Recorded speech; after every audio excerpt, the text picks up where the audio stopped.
بسم الله الرحمن الرحيم الحمد لله الذي أرسل رسوله بالهدى ودين الحق ليظهره على دين كله ولو كره المشركون ومن على المؤمنين إذ بعث فيهم رسولا من أنفسهم فهدى إلى سبيل الرشاد وجاهد في الله حق جهاده ففتح به أعينا عميا وآذانا صما وقلوبا غلفا وصلوات الله وسلام عليه وعلى آله الأطهار وصحبه الأبرار ومن تبعه بالإحسان إلى يوم الدين أما بعد.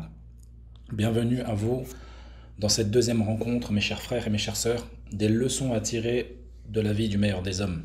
Nous avons évoqué précédemment l'importance d'étudier la biographie du prophète sallallahu alayhi wa sallam et le besoin du musulman en celle-ci. Nous pouvons même dire que le besoin du musulman à étudier la biographie du prophète sallallahu alayhi wa sallam est la plus importante des sciences après celle du tawhid, celle de l'unicité d'Allah Jalla Jalaluh.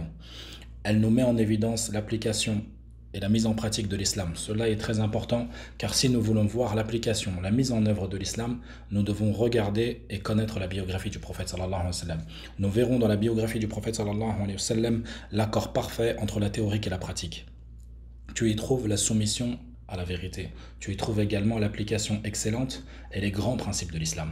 Et tu y verras que la science avec laquelle le croyant se rapproche le plus d'Allah après son unicité est la science de la biographie du prophète sallallahu alayhi wa sallam, car elle est la trace et le fruit du tawhid. Dans la biographie du prophète sallallahu alayhi wa sallam, tu y trouveras également la trace du tawhid dans la vie des compagnons radiyallahu anhum ajma'in.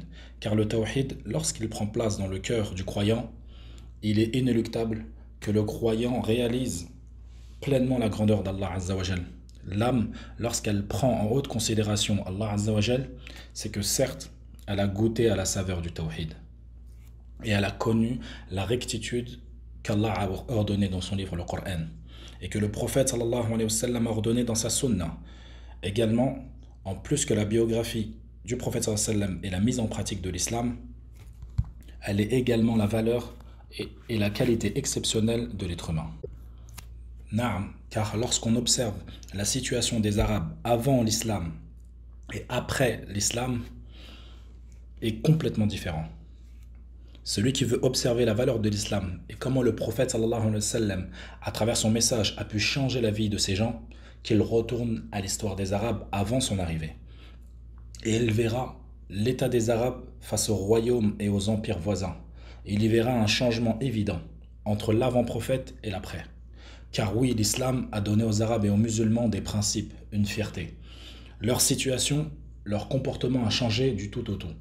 Ils sont devenus différents, même dans leur façon de penser.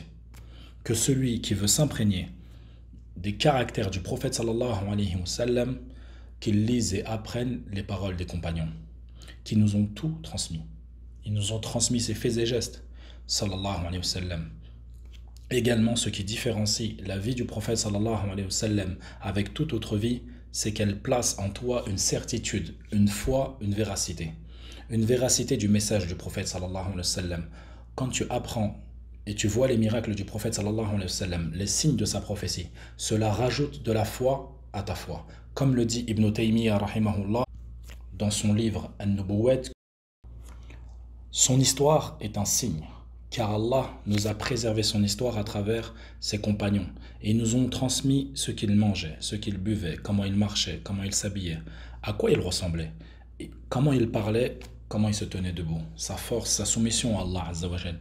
Ils nous ont tout transmis, absolument tout.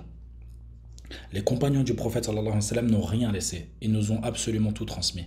Et c'est pour cela que le musulman, lorsqu'il lit l'histoire du prophète sallallahu alayhi wa sallam, et qu'il lit sur les caractères physiques du prophète sallallahu alayhi wa sallam ou son comportement, il arrive à s'imaginer voir le prophète sallallahu alayhi wa sallam de ses propres yeux. Et également, l'étude de la biographie du prophète sallallahu alayhi wa sallam augmente chez le croyant, chez le serviteur, sincère l'amour envers le prophète sallallahu alayhi wa sallam. Sans aucun doute que l'être humain, en général, lorsqu'il apprend une chose, ou qu'il apprend que cette chose est un bien pour lui, alors que c'est une chose mondaine, il aime celle-ci. Qu'en est-il alors de l'amour envers le prophète sallallahu alayhi wa sallam lorsqu'il lit ou entend la biographie du prophète sallallahu alayhi wa sallam? Quand tu apprends la miséricorde qu'il avait pour sa communauté, lorsque tu connais l'empathie qu'il avait pour sa communauté. C'est pour cela que, indéniablement, celui qui a foi en Allah, lorsqu'il lit la biographie du prophète sallallahu alayhi wa sallam, il ne peut que énormément l'aimer. Allah azza wa jal, il dit vrai lorsqu'il dit wa innaka la'ala khuluqin azim. Et tu es certes d'une moralité éminente. Également, parmi les mérites que nous lisions ou écoutions son histoire, sallallahu alayhi wa sallam, les croyants doivent se rappeler qu'à ce moment-là, au moment où ils écoutent, au moment où ils lisent l'histoire du prophète sallallahu alayhi wa sallam, ils sont en adoration. Car oui, l'apprentissage du prophète sallallahu alayhi wa sallam est une grande adoration. Le prophète sallallahu alayhi wa sallam a dit dans le hadith de Abi Darda radiyallahu anhu: Man salaka tariqan yaltamisu fihi ilman sahhala Allahu lahu tariqan ila al-jannah.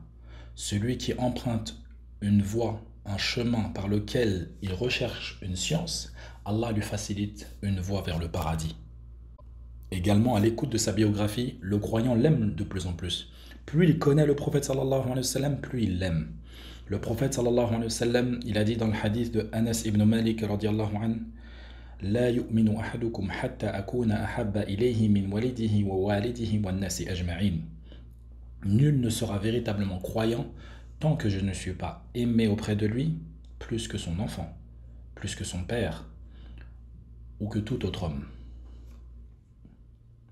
Le rappel sur la vie du prophète sallallahu alayhi wa sallam, le fait de prier sur lui. Allah azza wa jalla dit dans le Coran: Inna Allah wa malaikatahu yusalluna ala nabi ya ayyuhalladhina amanu sallu alayhi wa sallimu taslima. Certes, Allah et ses anges prient sur le prophète sallallahu alayhi wa sallam. Ô vous qui avez cru, priez sur lui et adressez-lui vos salutations. Le prophète sallallahu alayhi wa sallam a dit également dans le hadith de Abi Hurayra radiyallahu anhu, Man salla alayya wahidatan sallallahu alayhi bihi ashra. Celui qui prie sur moi une fois, Allah prie sur lui 10 fois. Ce que nous espérons dans ces cours, dans ce programme, que ce soit pour l'interlocuteur ou l'auditeur, nous sommes en adoration à ce moment-là. Lorsque nous partageons la biographie du prophète sallallahu alayhi wa sallam et nous répandions aux oreilles de tous la sunna du prophète sallallahu alayhi wa sallam, nous prions sur lui, salawatullahi wa salamun alayhi, et augmentons notre amour pour lui. Pour lui, notre intérêt augmente. Notre intérêt augmente envers lui. Alayhi afdalus salat wa atammas salam.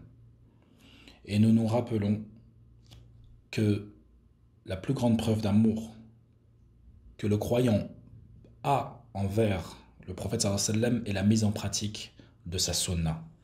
Allah azza wa jalla, il a dit dans le Coran: Qul in kuntum tuhibbuna Allah fattabi'uni yuhibbukum Allah wa yaghfir lakum dhunubakum. Dis, si vous aimez vraiment Allah, suivez-moi. Allah vous aimera et vous pardonnera vos péchés.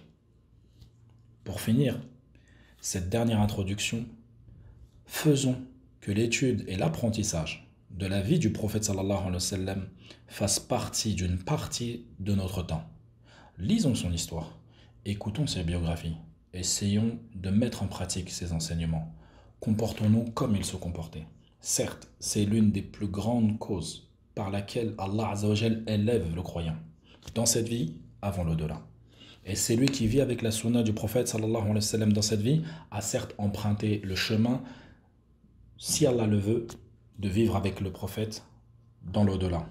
Allah azza wa jal ne dit-il pas dans le Coran: وَمَن يُطِعِ اللَّهَ وَالرَّسُولَ فَأُولَئِكَ مَعَ الَّذِينَ أَنْعَمَ اللَّهُ عَلَيْهِمْ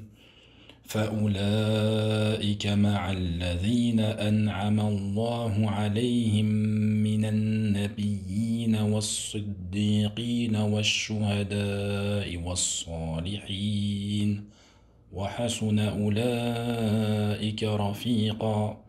Naam, quiconque obéit à Allah et aux messagers, ceux-là seront avec ceux que Allah a comblés de ses bienfaits.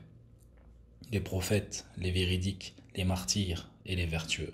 Et quel bon compagnon que cela. Allahumma ij'alna minhum. اللهم صل وسلم وزد وبارك على نبيك محمد صلى الله عليه وسلم. إلى لقاء القادم إن شاء الله، والسلام عليكم ورحمة الله وبركاته.